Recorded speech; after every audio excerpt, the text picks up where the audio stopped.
खामगांव के वकील संघ द्वारा प्रॉपर्टी टैक्स बढ़ोतरी के संबंध में उप मुख्य अधिकारी को 4 जनवरी 2026 को नगर परिषद खामगांव में ज्ञापन दिया और ज्ञापन में खामगांव बार एसोसिएशन की ओर से कहा गया है कि नगर पालिका ने जो प्राइवेट टैक्स के लिए प्राइवेट कंपनी द्वारा संरक्षण कराया वह गैर संवैधानिक है। इसलिए नगर पालिका ने जो भी प्रॉपर्टी टैक्स में भाई साहब बढ़ोतरी की है इसके लिए वकील संघ की ओर से चेतावनी दी गई और यदि 7 दिनों के भीतर इस ज्ञापन पर निर्णय नहीं लिया गया तो वकील संघ की ओर से मुंबई उच्च न्यायालय की खंडपीठ नागपुर न्यायालय में याचिका पर दाखिल करेंगे। और ज्ञापन देते समय खामगांव वकील संघ के अध्यक्ष एंड प्रशांत लाहौटकर और एड टी.एम. हुसैन व एड जयंत खरसानी एंड राहुल सोनी व डी.टी.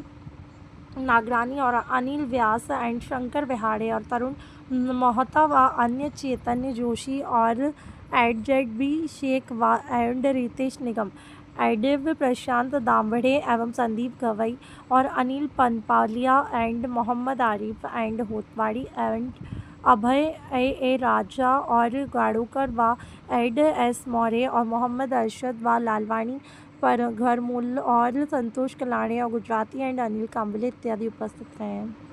काल दिनांक 4/2/2026 रोजी वकील संघ खामगाव यांच्या मार्फत मुख्य अधिकारी नगर परिषद खामगाव यांना करवाढीच्या संदर्भात कमी करण्याकरिता एक निवेदन देण्यात आलेले आहे।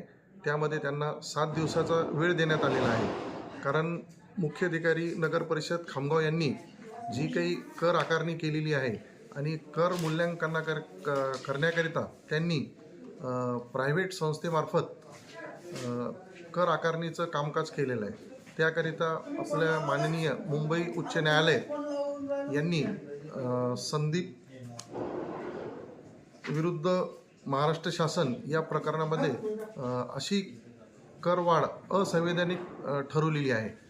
म्हणून आम्ही त्यांना निवेदन देऊन विनंती केलेली आहे की झालेली करवाढ ही फार अवास्तव आहे आणि ती आपण कमी करावी अशी विनंती वकील संघामार्फत केलेली आहे आणि त्यांनी 7 दिवसाच्या आत करवाढ न केल्यास वकील संघ त्याच्या विरुद्ध निश्चितच मुंबई उच्च न्यायालय नागपूर खंडपीठ येथे रिट याचिका दाखल करेल आणि खामगावकरांना न्याय देण्याचा प्रयत्न करेल। धन्यवाद। करवाढी जी आहे याचा प्रस्ताव जे आहे परत घेतला नाही, पाणेकर जे तसं ठेवा असं म्हणणं आहे आणि जो असेसमेंट केला लोकांच्या घरांच्या ते परत घ्यावा, ते विड्रॉल करावा आणि आहे तशी परिस्थिती करायची रकमेची म्हणजे मला ज्या 1200 टॅक्स ते कायम ठेवावा आणि तुम्हाला जे काही करायचे आहे ते नियमाने करा। यापुढे नियम आहेत, सरकार आहे, कशासाठी आहे, नियमाचे पालन करा, रिअसेसमेंट करा, रिव्हॅल्युएशन करा, मग आम्हाला म्हणजे टॅक्स नवीन आकारणीनुसार द्या। आणि जर असं नाही केलं तो 7 दिवसाच्या आम्ही त्यांना 7 वर्किंग डेजचा आम्ही त्यांना वेळ दिलेला आहे। 7 वर्किंग डेजच्या अंदर आतमध्ये त्यांनी कोणते स्टेप न घेतलं तर आम्ही वकील संघाच्या मार्फत पिटिशन दाखल करू हायकोर्टात आणि ज्याला त्यावेळेस आमच्या जनतेचा सहयोग मिळाला तो जनताना आम्ही सोबत घेऊ असं आमचं म्हणणं आहे। सोबत आहे 2021 पासून मागची बॉडी होती नगर परिषदला, 2022 पासून प्रशासकाला लागलेला आहे। 2022 ते 6/1/2026 पर्यंत नगर परिषद खामगावला प्रशासकाची नेमणूक सरकारने केली होती। या नेमणुकीदरम्यान कोणतेही रेझोल्युशन ठराव घेण्यात आले नसल्याची आम्हाला माहिती झाली।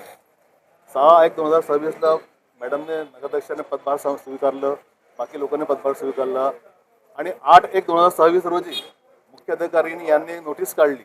नोटीस काढून त्याने करवाढीबद्दल लोकांसाठी नोटीस काढली। ही जो नोटीस काढली या नोटीसमध्ये कोणताही ठराव प्रशासकाने किंवा मुख्य अधिकाऱ्यांनी घेतलं नाही असे आम्हाला माहिती पडली। बिना ठरावचे नोटीस काढणे it is illegal and unconstitutional as per the provisions of law. So that notice which has been issued by the chief officer is totally illegal and thereafter त्यानंतर त्यांना लोकांना नोटिसा काढल्या, अवच्या सवाकार लावल्या। कोणाला म्हणजे मी स्वतः सांगतो की कोणाला 900 पटाने टॅक्स आलेला आहे, 900%, कोणाला 1000%, कोणाला म्हणजे माझा टॅक्स जर 2000 आहे तुम्हाला 20,000चा टॅक्स आला। हे कोणत्या आधार टॅक्स तुम्ही लावला, काय तुमचे रूल्स काय आहे, काय तुमचं मूल्यांकन काय, याबद्दल काही लोकांना माहिती नाही। असं माहीत पडलं की भाई त्याने कोणतीही एक एजन्सी होती अमरावतीची, त्यांना हे मोजमापचे काम दिले होते। कायद्यात असे तरतूद आहे की कोणत्याही प्रायव्हेट एजन्सीला असे मूल्यांकनचे काम, असेसमेंटचे काम देता येत नाही। जर दिला तर तो अवैध ठरेल तर आमचं असं म्हणणं आहे की त्या एजन्सीला त्याने काम दिलं तर ते कोणत्या काळात दिलं त्याच्यावर ठराव होता का नगर परिषदचा? नाही होता, कारण बॉडीज नव्हती. 25 मध्ये त्याने ठराव त्यांना हँडओव्हर केला, तर बॉडीज नव्हती त्यावेळेस. Without body, without resolution of the general body त्यांनी हे मूल्यांकन अलॉट केला दुसऱ्या कंपनीला. ते कायदेशीर देता येत नाही. त्याने असेसमेंट केला, रिव्हॅल्युएशन केला, काही ठिकाणी गेलेच नाही, ते मनाने भरले रकाने. आमच्या असं म्हणणं आहे की 7 दिवसाच्या आत शासनाने असं करावा की हे जो करवाढी जी प्रस्तावित आहे ते मागे घ्यावी. जे प्रॉपर्टी टॅक्स लावला ते मागे घ्यावा. पाणीची वॉटर टॅक्स जे 1200-1800 केले, आपोआप केले, कोणाला माहित नाही. मी सांगतो, जनतेला माहित आहे का कोणाला? 1200-1800 केले. हे त्यांना आता म्हणजे खुद मुख्तारी नाही. आपण भारतमध्ये जगतो, भारतमध्ये कॉन्स्टिट्यूशन आहे. हो, आणि 7 दिवसाच्या आत त्याने करवाढी जी आहे याचा प्रस्ताव जे आहे परत घेतला नाही. पाणीकर जे तसं ठेवा असं म्हणणं आहे. आणि जो असेसमेंट केला लोकांच्या घरांच्या ते परत घ्यावा, ते विड्रॉल करावा आणि आहे तशी परिस्थिती करायची. रकमेची म्हणजे मला ज्या 1200 टॅक्स ते कायम ठेवावा. आणि तुम्हाला जे काय करायचे आहे ते नियमाने करा. यापुढे नियम आहेत, सरकार आहे, कशासाठी आहे? नियमाचे पालन करा, रिअसेसमेंट करा, रिव्हॅल्युएशन करा, मग आम्हाला म्हणजे टॅक्स नवीन आकारणीनुसार द्या. आणि जर असं नाही केलं तो 7 दिवसाच्या आम्ही त्यांना 7 वर्किंग डेजचा आम्ही त्यांना वेळ दिलेला आहे. 7 वर्किंग डेजच्या अंदर आतमध्ये त्यांनी कोणते स्टेप न घेतला तर आम्ही वकील संघाच्या मार्फत पिटिशन दाखल करू हायकोर्टात. आणि त्यावेळेस आमच्या जनतेचा सहयोग मिळाला तर जनताना आम्ही सोबत घेऊ असं आमचं म्हणणं आहे.